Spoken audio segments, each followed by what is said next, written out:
nós vamos iniciar esta porção lendo o versículo 1, que diz o seguinte, Neemias capítulo 5, versículo 1. Está aqui? Amém. Tá na mesma versão, Carmen? Tá, né?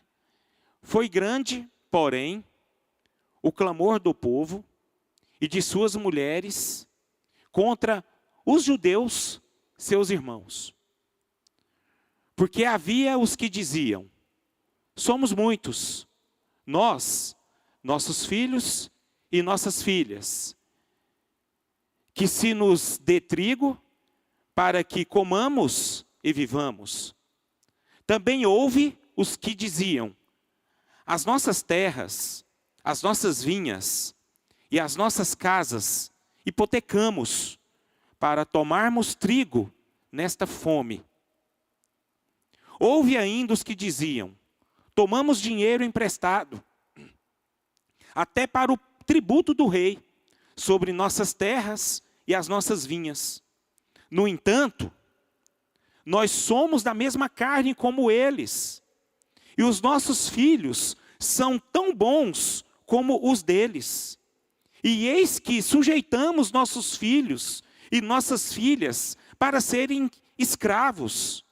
Algumas de nossas filhas já estão reduzidas à escravidão. Não está em nosso poder evitá-lo, pois os nossos campos e as nossas vinhas já são de outros. Ouvindo eu, isso Neemias, o seu clamor e estas palavras, muito me aborreci. Depois de ter considerado comigo mesmo, repreendi os nobres e magistrados e lhes disse, sois usuários, cada um para com seu irmão. E convoquei contra eles um grande ajuntamento.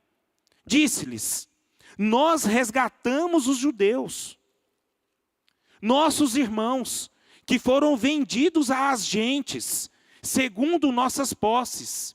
E vós outra vez negociaríeis nossos irmãos para que sejam vendidos a nós. Então, se calaram e não acharam o que responder. Disse mais, não é bom, o que fazeis? Porventura não devíeis andar no temor do nosso Deus, por causa do opróbrio dos gentios, os nossos inimigos? Também eu, meus irmãos e meus moços, lhe demos dinheiro emprestado e trigo. Demos de mão a esse empréstimo. Restituí-lhes hoje, vos peço as suas terras, as suas vinhas, os seus olivais e as suas casas, como também o 100º do dinheiro, do trigo, do vinho e do azeite, que exigistes deles. Então responderam, restituiremos, e nada lhes pediremos, faremos assim como dizes. Então chamei os sacerdotes e o fiz jurar, que fariam segundo prometeram. Senhor, nós estamos diante da Tua palavra e peço ao Senhor, abençoa-nos, direciona-nos, e que a vontade do Senhor venha prevalecer e que o Teu nome seja engrandecido por intermédio desta mensagem. Em nome de Jesus, amém e amém. Meus irmãos, eu lendo essa porção aqui, eu intitulei esta porção Injustiça Social, uma força brutal na vida do ser humano. É sobre isso que eu quero falar esta manhã. Nós podemos, se nós olharmos, você que tem nos acompanhado, nesses estudos que estamos fazendo no livro de Neemias, a gente percebe e sabe que essa cidade, Jerusalém, estava assolada, muros derribados, portas derribadas, e Neemias foi aquela pessoa que foi direcionada por Deus para fazer essa obra tremenda. E assim começou essa história. E essa história começou através de um ativismo de Neemias. Várias pessoas se juntaram a ele para fazer essa obra tremenda. A Bíblia fala que essa cidade ficou extremamente destruída durante muito tempo. E eles fizeram essa obra, essa tremenda obra, com aqueles recursos, em 52 dias. A gente percebe que houve o mover das pessoas, mas também houve o milagre de Deus para fazer essa obra com tanto pouco tempo que eles fizeram. E Neemias foi aquela pessoa que serviu para ser o administrador dessa obra. Então ele se levantou, se moveu e foi usado por Deus para conduzir todo essa obra em si.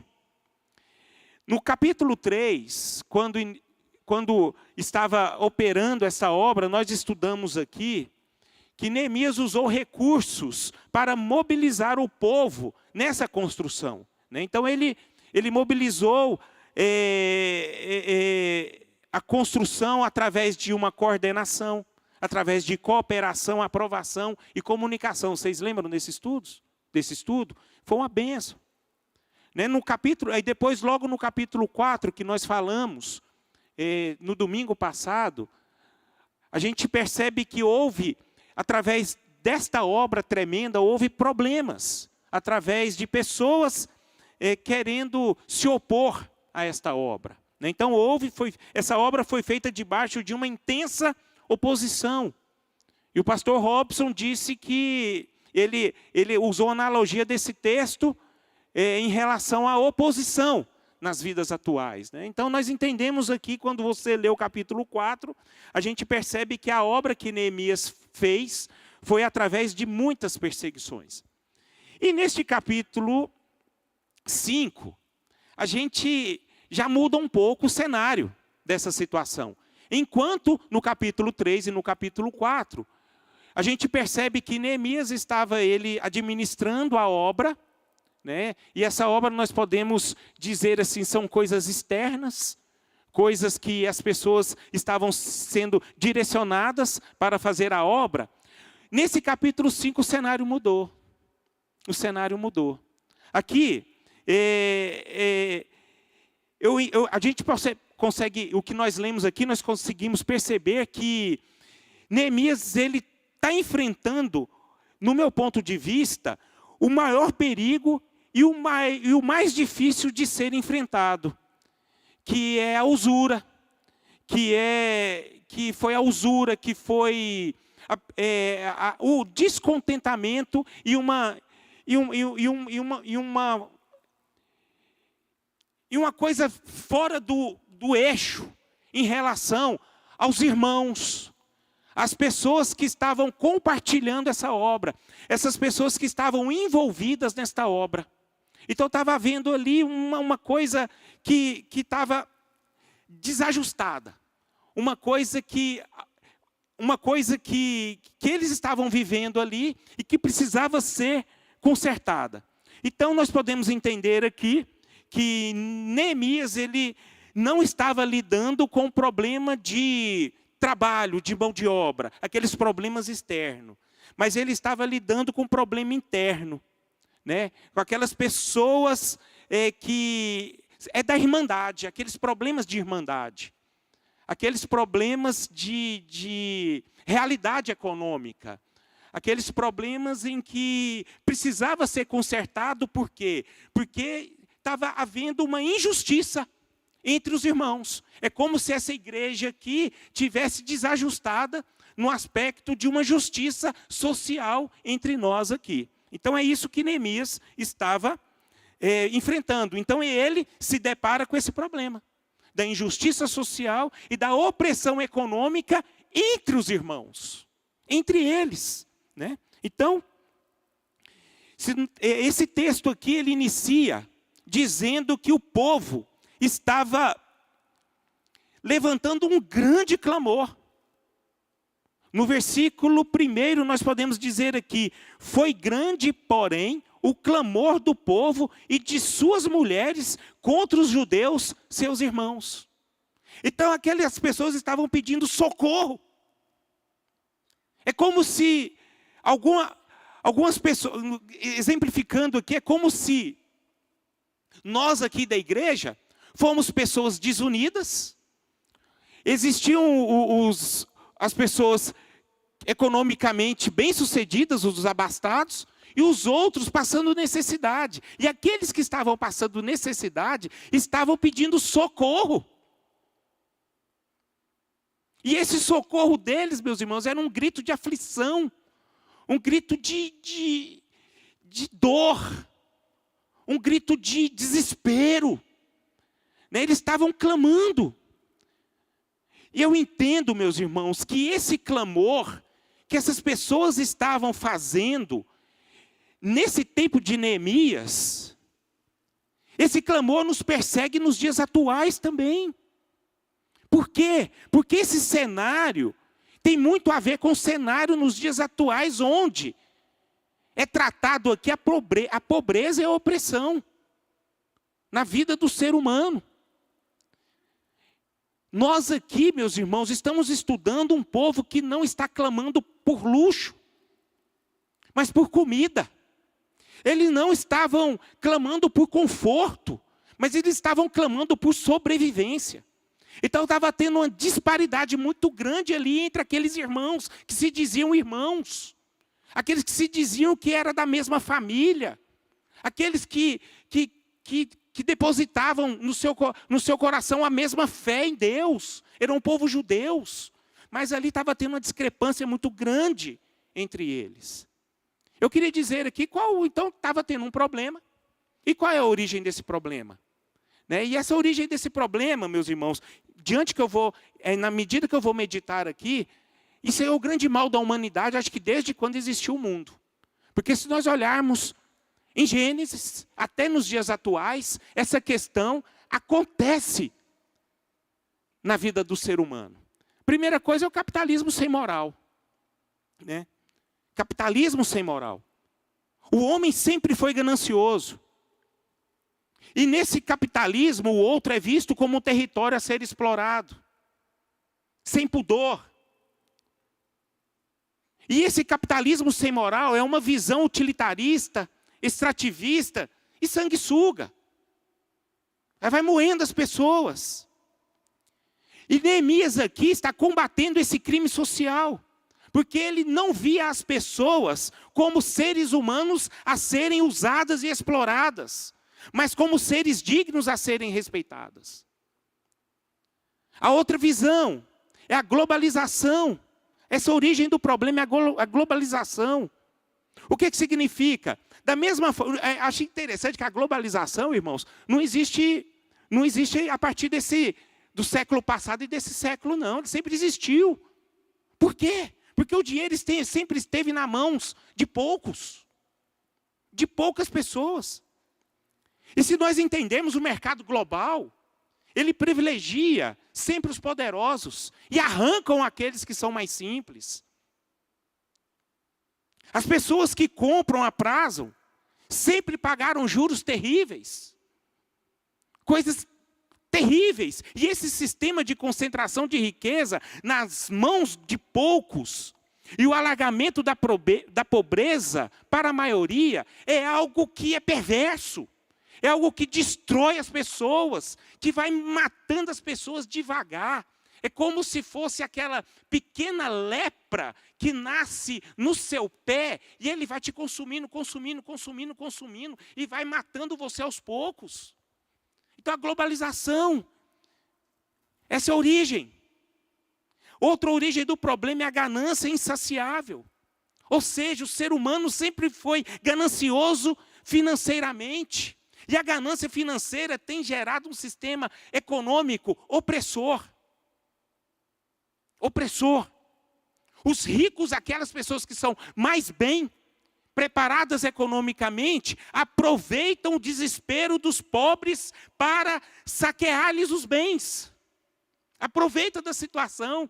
Eu conheço tantas e tantas pessoas que dizem assim para mim: eu adoro crise, porque é na crise que eu ganho mais dinheiro. Porque aquela pessoa que está com problema, ela fica apertada, vai vender um bem no valor menor, e aonde é o quê? Eu ganho nisso.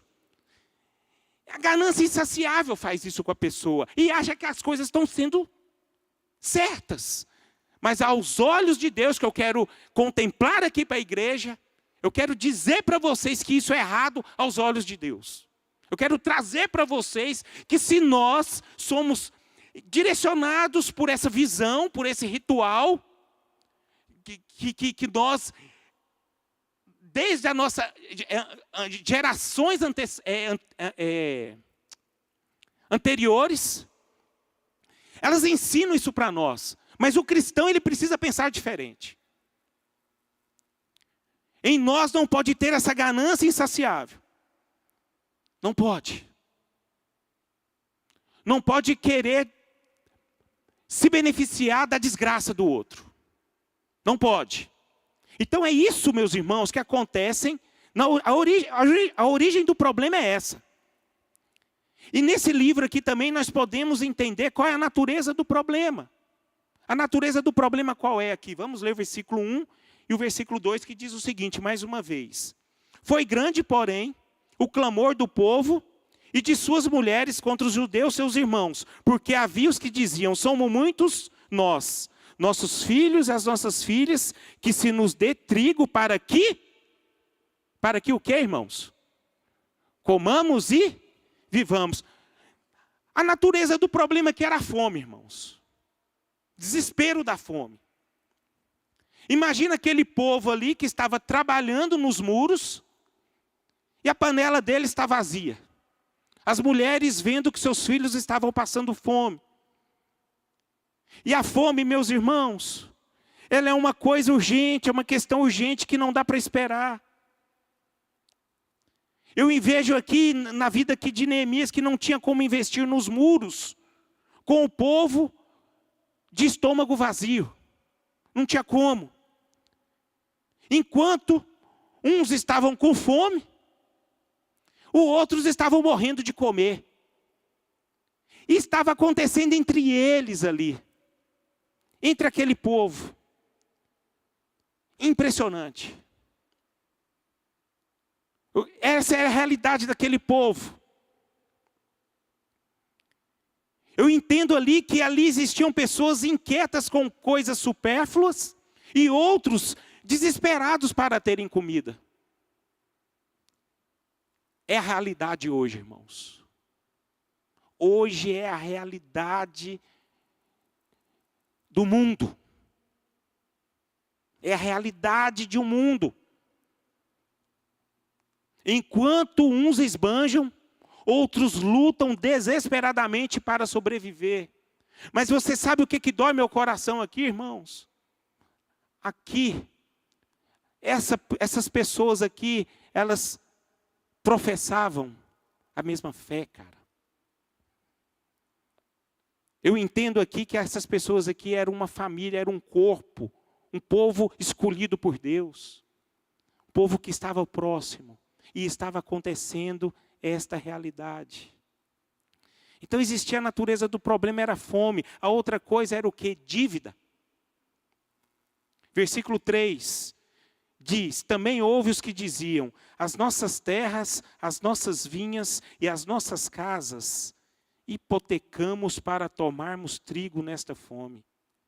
Poxa, e você sabe para quem que eles hipotecaram? A Bíblia fala que foram para os nobres. E você sabe quem eram os nobres? Os seus irmãos judeus. Então aqui, irmãos, alguns já tinham hipotecado suas casas e as suas terras para comprar trigo. Meu irmão, aqui fala a questão da dívida. Não tem coisa pior do que dívida, irmão. É você estar devendo. A dívida, ela vai matando o ser humano aos poucos. Ela traz desespero mental, degradação social, ruína familiar. E ela trabalha nesse estágio.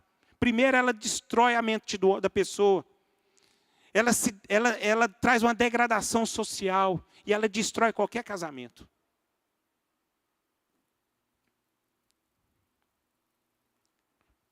Neemias aqui também trata da questão da pobreza e da perda de bens.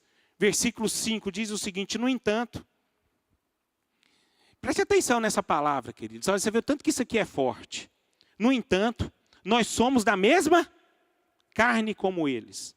E os nossos filhos são tão bons como os deles. E eis que sujeitamos nossos filhos e as nossas filhas para serem escravos. Algumas de nossas filhas já estão reduzidas à escravidão. Não está em nosso poder evitá-lo. Olha que situação. Pois os nossos campos e as nossas vinhas já são de outros. Então, meus irmãos, Neemias aqui está tratando de pobreza e da perda dos bens.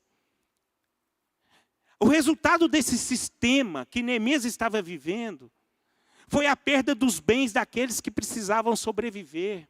Cara, que injustiça é isso. Os pobres perderam suas casas e suas terras e se tornaram reféns dos poderosos.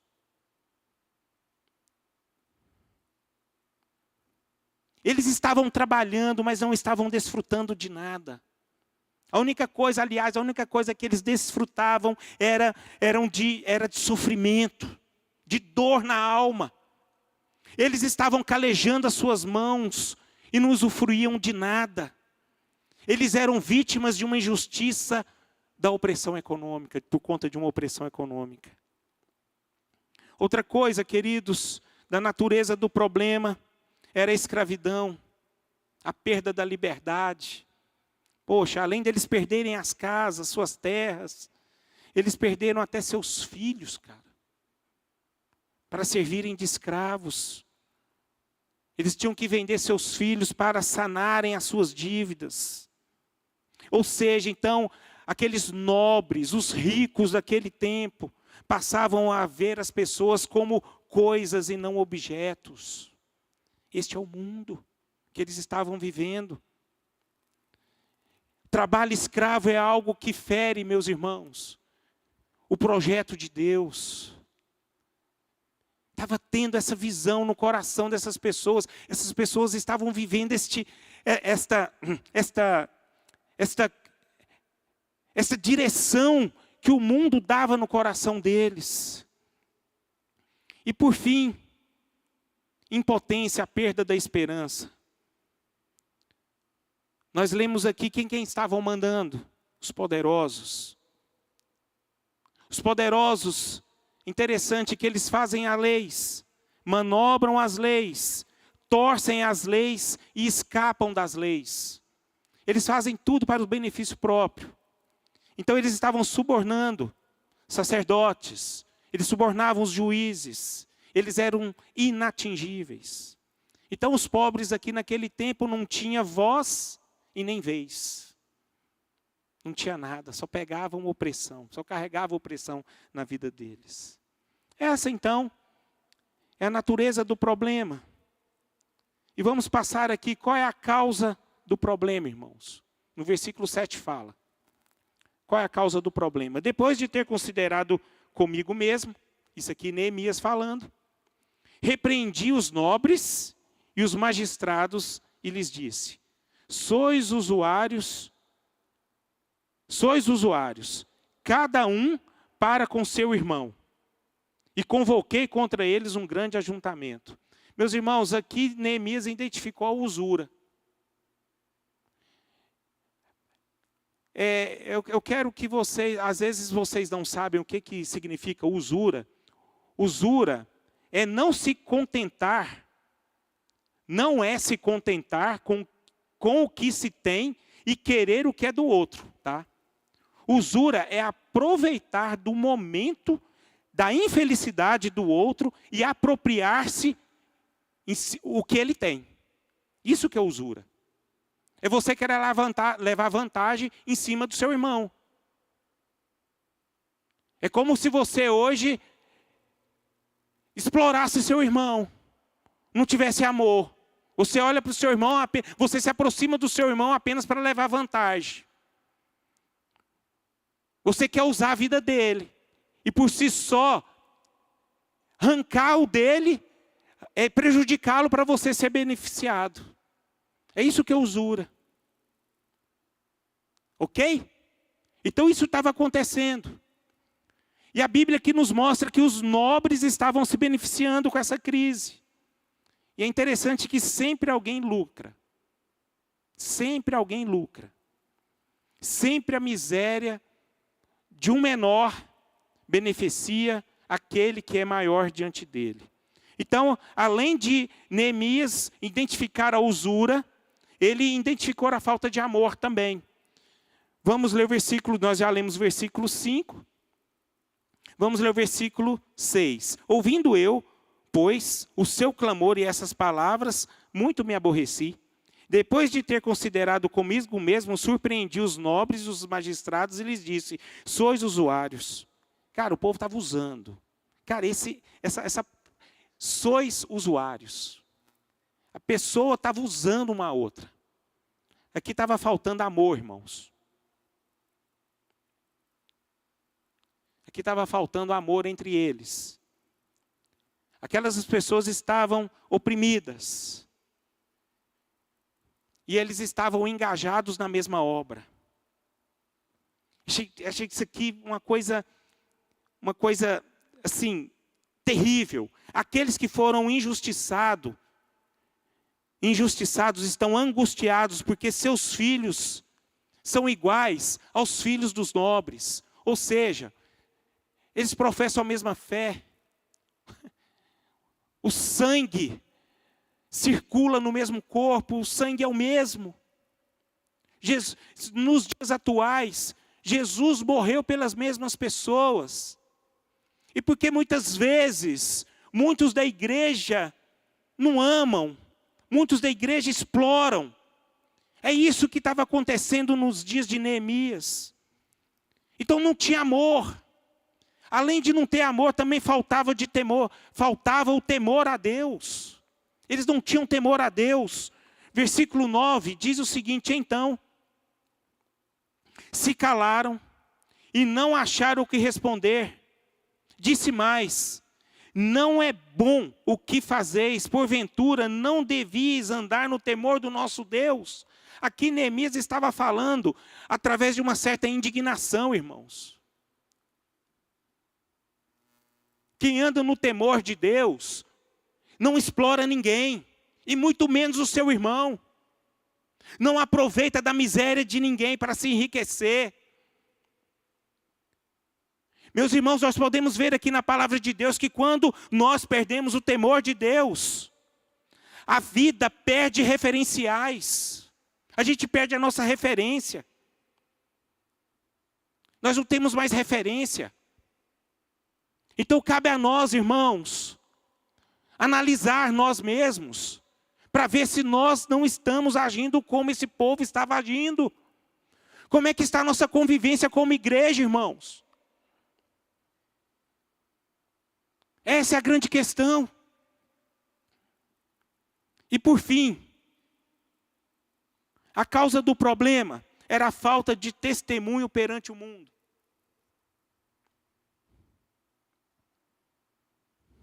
O povo de Deus está sendo olhado. E está sendo olhado pelos críticos, pelos olhos dos críticos do mundo. E quando a igreja age igual ao mundo, está escandalizando o nome de Deus. É importantíssimo nós olharmos para a nossa conduta, irmãos. Com o que nós temos parecido mais?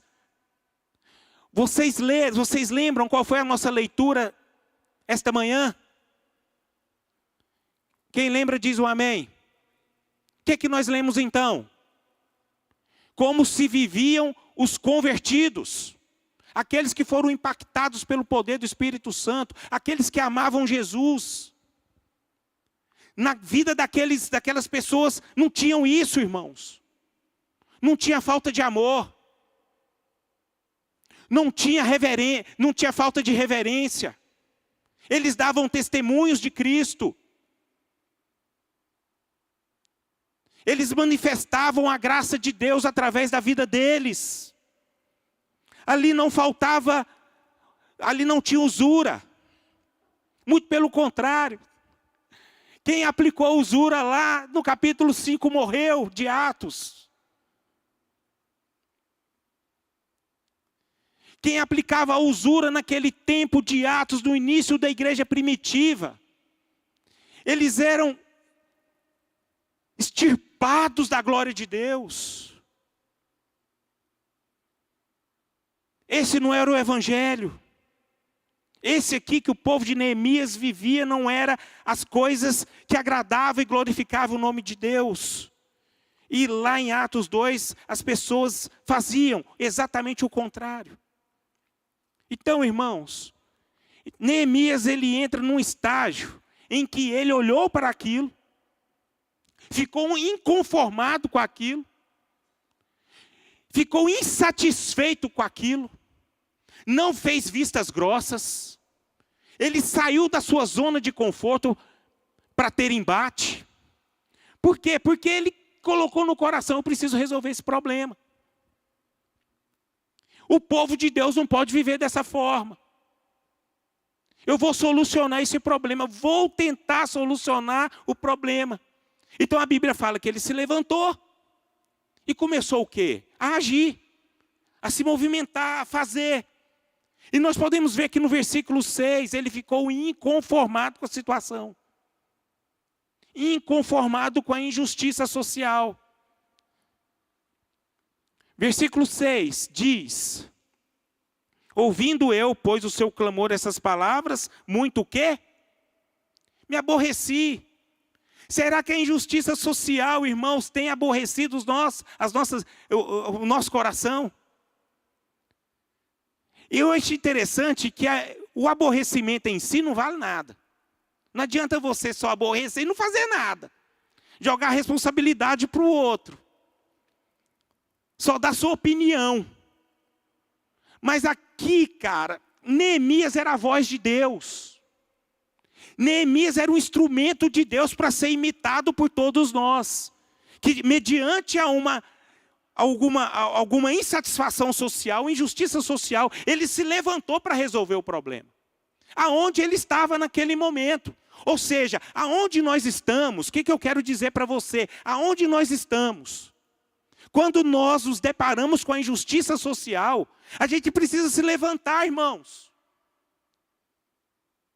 Não basta você só ter indignação, mas você precisa fazer. Você precisa se levantar. Precisa agir naquilo que Deus tem direcionado para nós. Então tudo começa com a inconformação. Ou seja, Neemias não ficou passivo com a injustiça. Ele reagiu fortemente. Entendam que o conformismo com a injustiça é um grave pecado aos olhos de Deus. Entendam que a ira em si, meus irmãos, não é pecado, viu? A Bíblia fala: ireis, mas não pequeis. A ira é um negócio meio perigoso. Você pode irar, mas você tem que saber lidar com a ira. Você pode se indignar. Você pode ficar revoltado. Mas essa revolta não pode haver em você vingança. Vingança sim é pecado. Mas a ira por injustiça é uma coisa nobre. É uma coisa certa. Porque Jesus, ele o quê? Se irou algumas vezes. Se irou no templo, ele se irou com alguns discípulos. Ele chegou a chamar Pedro de Satanás. Ué. Se ele chegou a chamar Pedro de Satanás é porque Pedro estava sendo usado por Satanás. E ele se irou. Mas só que ele nunca vingou. Então esse é o grande questão de nós. Nós precisamos se inconformar com coisas erradas, irmãos. Não achar que está tudo certo. Ah, é a vontade de Deus. Não, a gente tem que posicionar. Acho maravilhoso aquele cristão que se posiciona.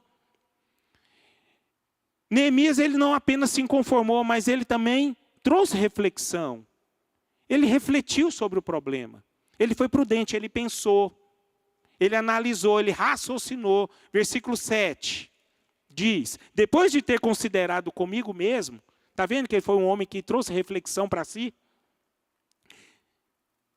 Ele pensou, ele viu o que estava certo e o que estava errado. Eu entendo aqui que ele não agiu por impulso, mas ele ponderou o assunto consigo mesmo e fez aquilo que tinha que ser feito. Esse foi Neemias. E ele repreendeu. Houve repreensão da vida dele, ele combateu repreendendo. Neemias teve coragem de repreender o erro dos outros. E os outros eram o quê? Os nobres e magistrados. E você viu tanto que é difícil você repreender alguém? E ainda mais aquele que está por cima de você. Né? Aquele que, literalmente, ele é mais poderoso que você. É você chegar diante de uma pessoa que está acima de você e você vai encarar. E já reparou que quando você tem medo de falar aquilo que precisa ser falado por uma pessoa que você acha que está na sua superioridade? É complicado, mas Neemias foi essa pessoa. Ou seja, Neemias foi aquela pessoa que não amaciou a situação. E ele colocou o dedo na ferida e desmascarou aqueles nobres, denunciando sua conduta vergonhosa da injustiça. É assim que nós precisamos agir, irmãos. Nós precisamos levantar como guerreiros de Deus, como homens e mulheres usadas por Deus. E para acabar com essa situação, nós temos que agir dessa forma. Levando o prejuízo, dando a nossa cara para bater. Colocar a nossa voz.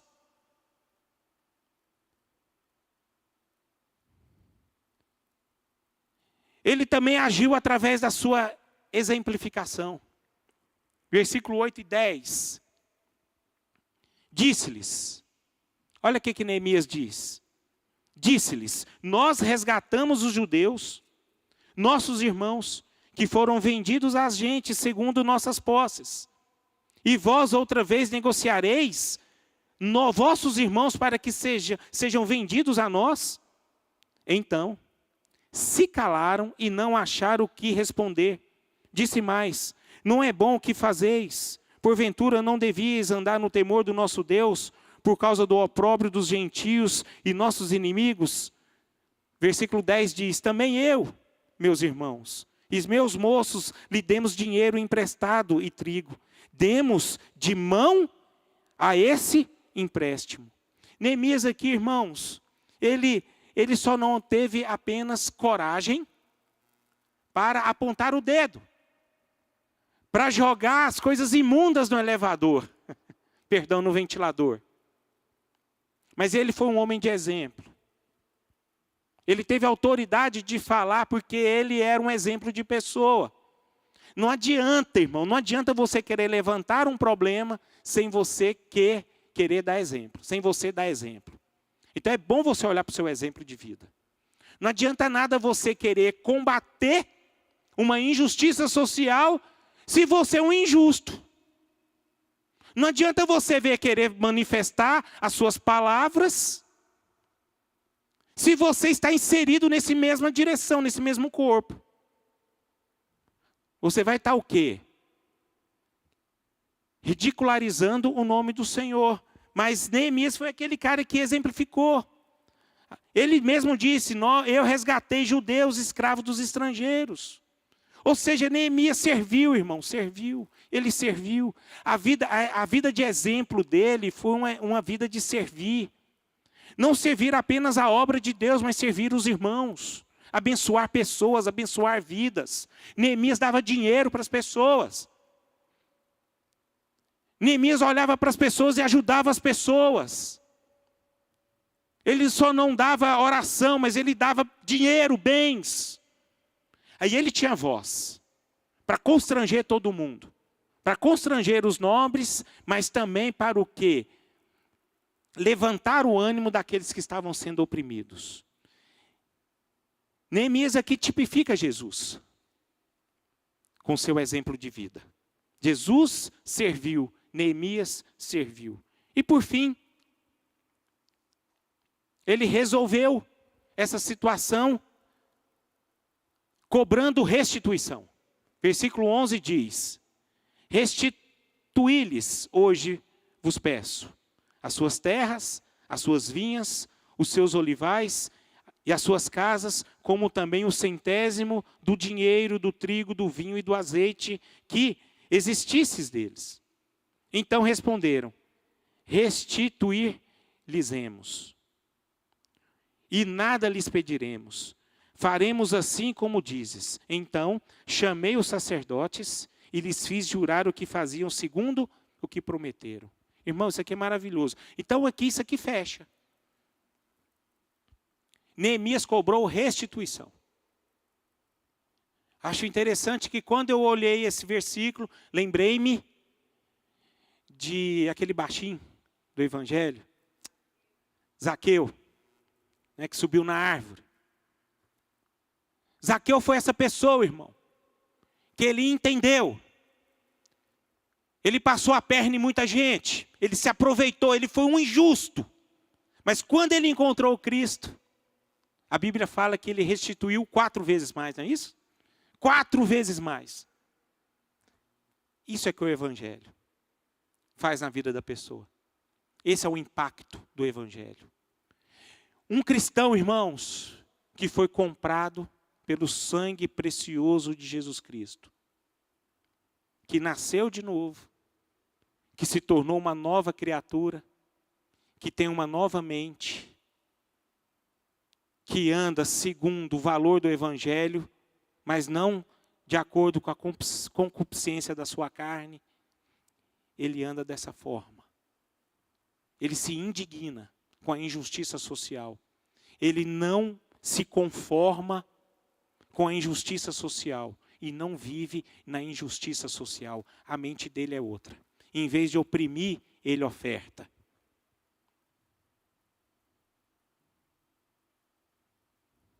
Ele ajuda. Ele se dá. Ele oferece. Ele não fica na sua zona de conforto. Ele se aborrece e faz glorificar o nome de Deus através da vida dele. Para fechar, a igreja, nós da igreja, nós somos da família de Cristo, nós somos a resposta deste mundo em relação à injustiça social. Assim como Neemias foi a resposta, você também é a resposta. Todas as semanas de oração que nós fazemos aqui na igreja, quando nós oramos pela nação, quando eu tenho oportunidade de orar pela nação, eu sempre falo, a resposta para essa nação perdida é a igreja do Senhor. É a igreja. E que Deus nos abençoe, irmãos. Que Deus venha mudar o nosso modo de pensar.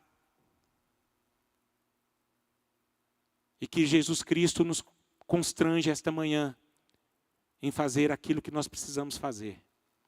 Amém?